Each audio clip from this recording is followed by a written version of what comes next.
అలాగే ఒక్క నిమిషం ఒక్క నిమిషం ఒక్క నిమిషం.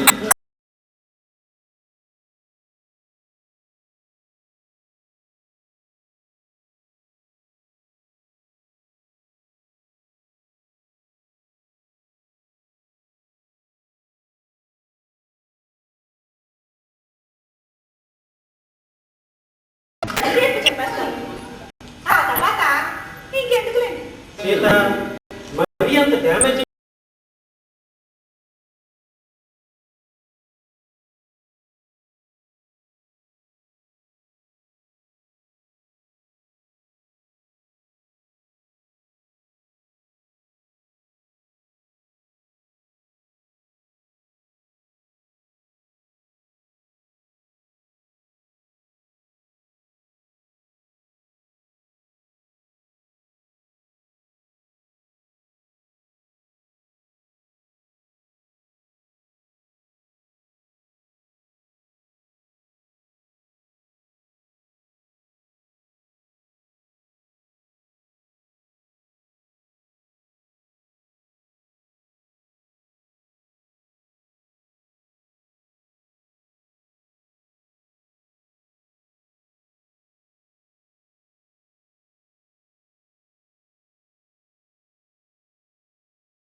అంటే నా ఉద్దేశం ఏమిటంటే సీత ఇక్కడ సీత నువ్వు ఇప్పుడు జడ్జి అడ్డమైన ప్రశ్నలు వేసే అధికారం నీకు లేదు. చెప్పింది విను, అదే నీ డ్యూటీ.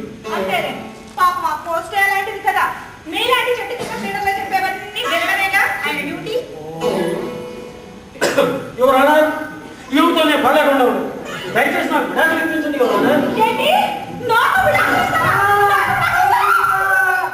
అలా అని శాసకి నా దగ్గరికి వచ్చాడు. ఇక్కడ నాకు అర్థమైన విషయం ఒకటే.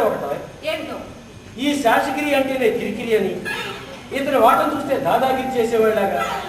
క్లుప్తంగా చెప్పాలంటే మన ముంబైలో జరిగిన దాడుల్లో ఇతని హస్త కూడా ఉందని అనుమానంగా ఉంది.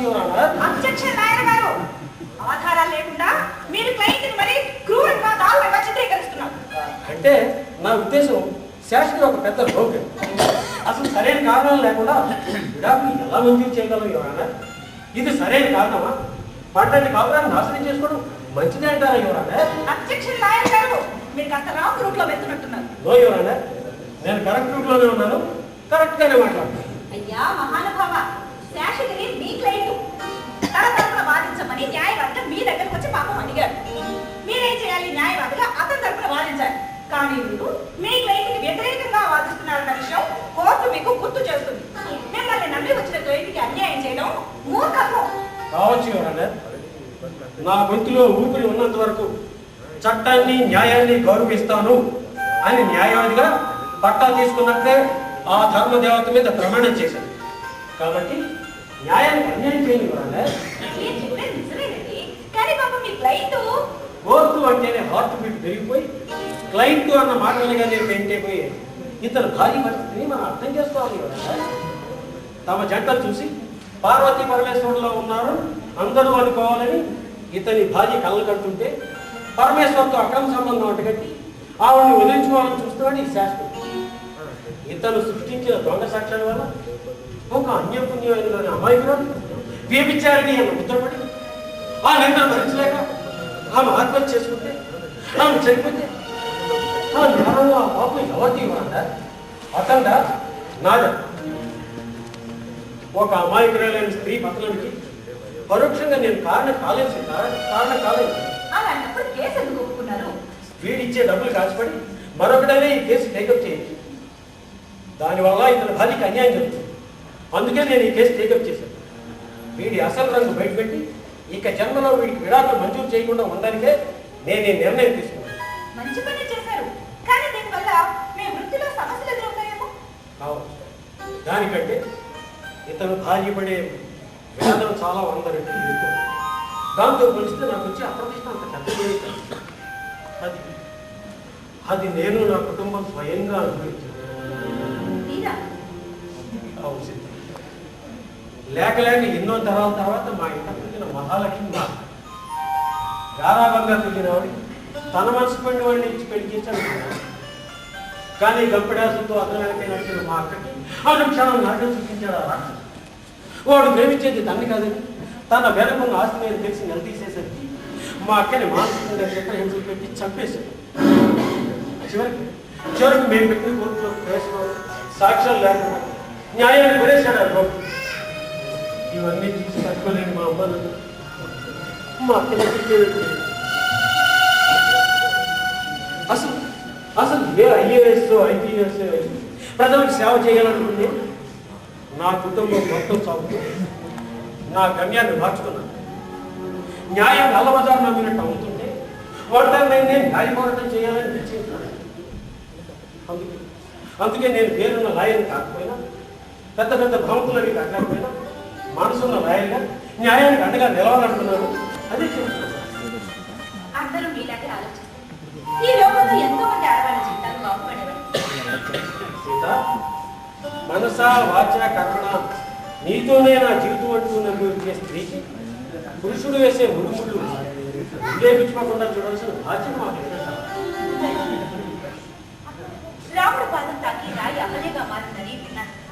నిండు సభలో ద్రౌపదికి బట్టలిచ్చి ఆదుకున్నాడన్న దేవుడున్నాడని చదువుకున్నాను. కానీ విడాకుల రాక్షసి కబంధ హస్తాలకి ఆడవాళ్ళను రక్షించే దేవుడు ఉన్నాడని, ఆ దేవుడు నా భర్తే అయ్యాడని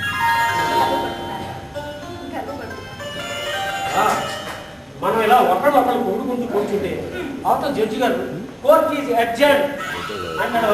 త్వరగా ఎదురా, అసలైన కేసు కూడా ఓడిపోవాలి. ఓడి గెలవాలంటే